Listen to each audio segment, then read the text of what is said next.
I think a lot of guys think that women have it very easy because we have options. I made another video before about this, which is, yeah, men just want to fuck us, which I call plundering because desiring me physically is not an option. It's um it's a taking and a plundering, right? A woman, when it comes to actually dating, a woman doesn't have any more options than a man, in my opinion. Sure, women have more options to have sex, but that's not what most women want.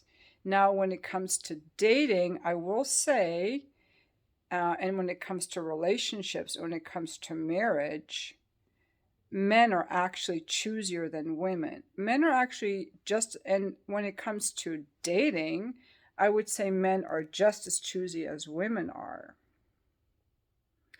Now, what I want to talk about in this video, though, is why men find most women attractive and women find most men unattractive.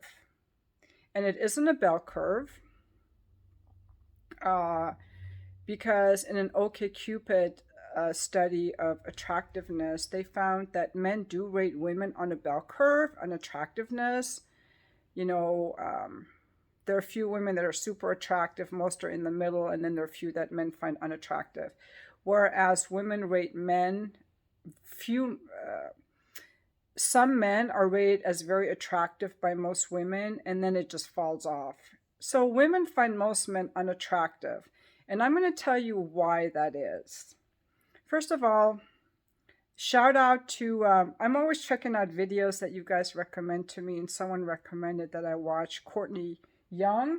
So I'm going to link her video, and she was talking about 4 things that make men more attractive to women, and I totally agree. And this is why most women find most men unattractive, because a lot of men are not paying attention to these things.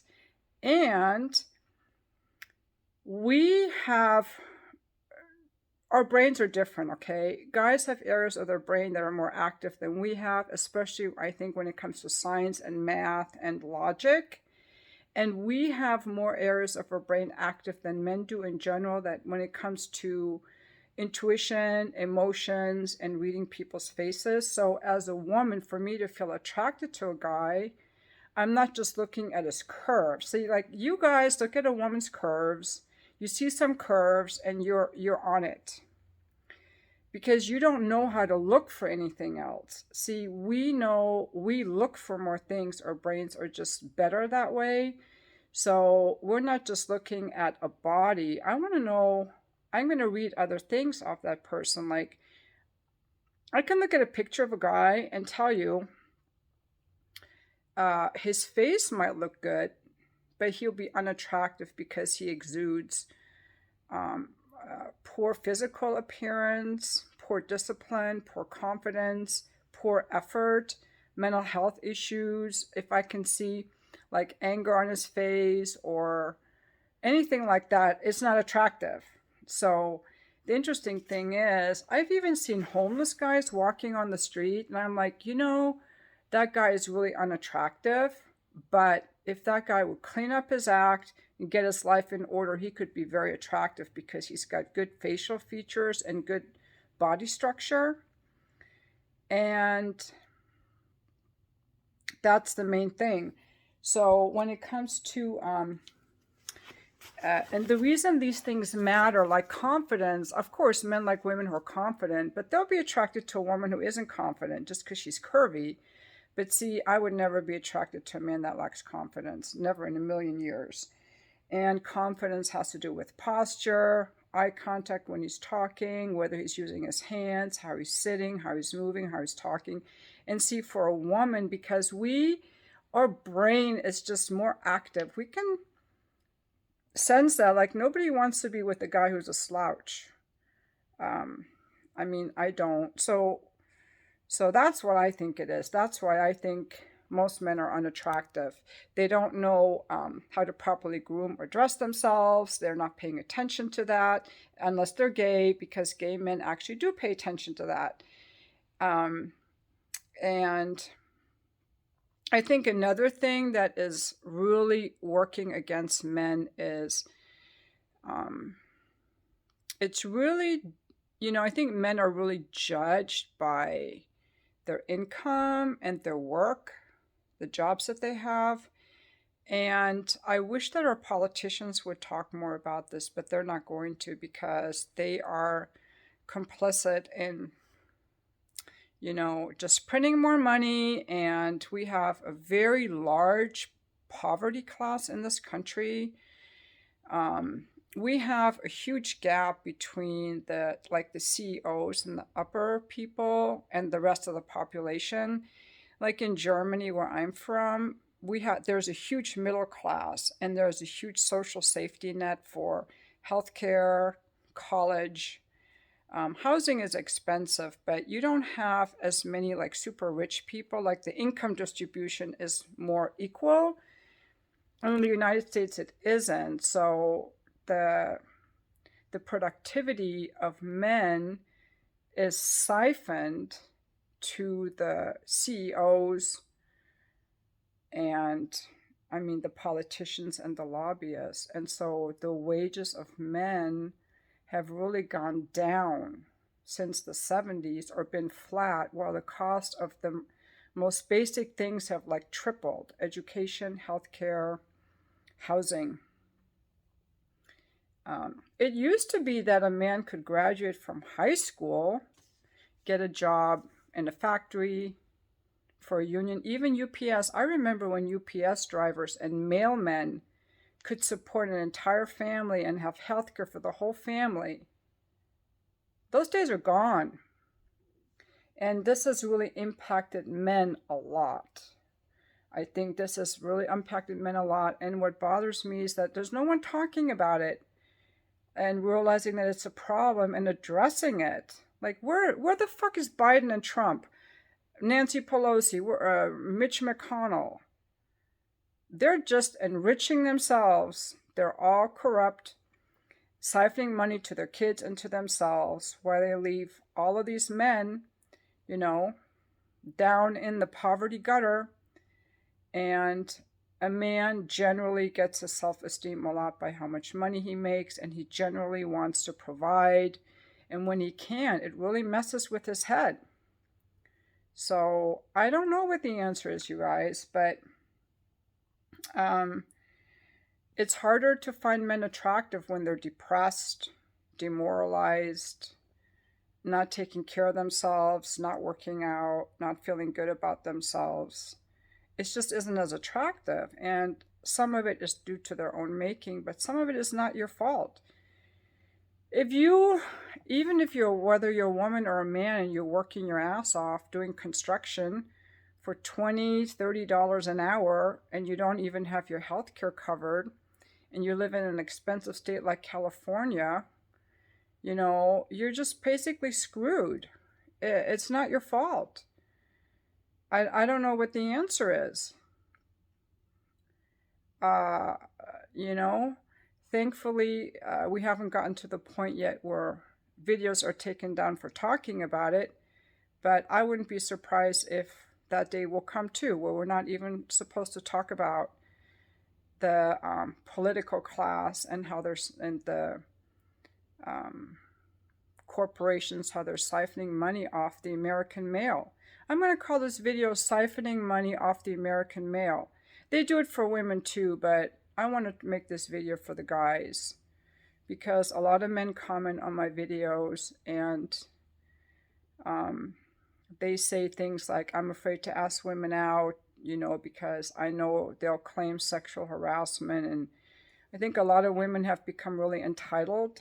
They see, all this Instagram stuff, and they're like, well, I want to be that.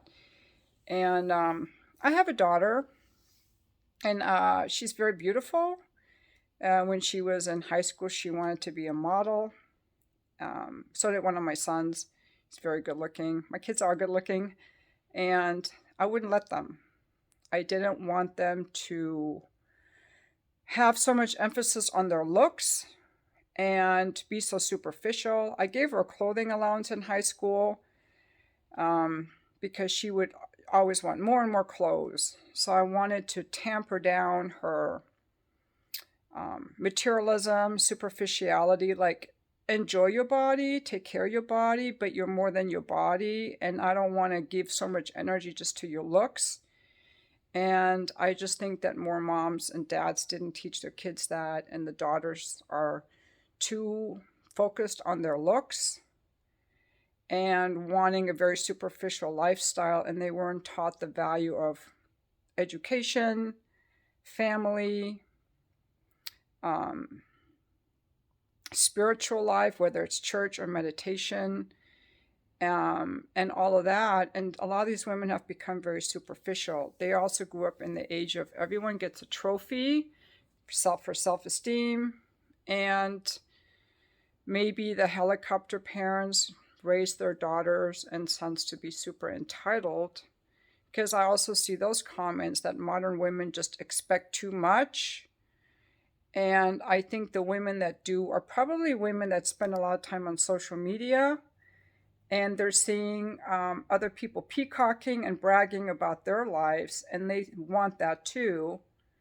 And people who were raised without any other values are not even aware that those things matter. They're just very superficial. And I do know that people will prance around showing off their perfect life on Instagram or Facebook or wherever they all are. And it's all a mask. They're not even any happier. It's just all a mask and an act. And women who go by that, or they think their life is better if they have an $800 purse, like, build for your future, you guys. Ladies listening to this. How are you ever going to pay off your student loans or buy a house if you're just grandstanding for money, you know? I personally don't know any women like that, but guys leave comments talking about women like that. I don't know if they're projecting or if there are a lot of women like that. I don't really know, because I just know who I know. I live in a little bubble of my own making. But there certainly are women who are willing to work hard and who care about relationships, and who don't just think that life is about accumulating money so you can show off and be like other people. You might have to change your friendship circles and hang out in new areas if you haven't met women like that, because believe me, they do exist. I know women like that, and that's really all I want to say. But men definitely have it hard, and women do need a provider if they're going to have children. I think it's very helpful for family life if there's one woman, preferably the mother, who is working part-time only outside the home and not working at all outside the home for the first 2 years of a child's life, because children need nurturing and love. And a woman who wants to be a mother and make a home is going to have to take that into account when she picks her husband, like I did. I wanted to marry a professional man, and who would be a good father, because I had a stay-at-home mom, and I wanted to be a stay-at-home mom. I did work part-time, though, most of those years, but that doesn't make a woman a gold digger. That just is very practical. But unfortunately, with the economy the way it is, and our politicians not even talking about it, the economic fortunes of the American male and men worldwide is just declining. So I don't have the answers, but I'm laying out the problem. And guys, it isn't your fault. It isn't your fault. The only way out of the trap is to either go to college and get a degree that actually pays money, like in the science or engineering, or to be an entrepreneur and start your own business and build your own business. And use your money to build for your future. Don't waste it on things like getting drunk or buying things that don't last, like expensive purses, or I don't know what guys would even buy, even expensive trips. Um, uh, you got to just build for your future. Don't date women who are siphoning your money. A woman that's worth dating is going to want to build a future with you. She's not going to want you to spend a bunch of money on her because she wants that money to go for saving for a house or a business or something. A woman worth having wants to build with you. She doesn't want to just take your wallet. And a man worth dating wants to build with you. He's not just going to try to plunder your pussy, and that's not an option. You know, I have options. I can go out there and what are my options? Men just want to fuck me. That's not an option. So I also think people being on their phones all the time is reducing opportunities for people to get together, especially if they're working a lot. So the way to change that is to get out more, and that's something I'm doing. I joined a bunch of different activities and meetup groups so that I can get out of the house more. I have these cute little birds on my patio. I give them bird food and they come out and they're so cute. And I like to watch the birds. I actually have a very cute collection of flowers. Yeah, I'm going to show you guys.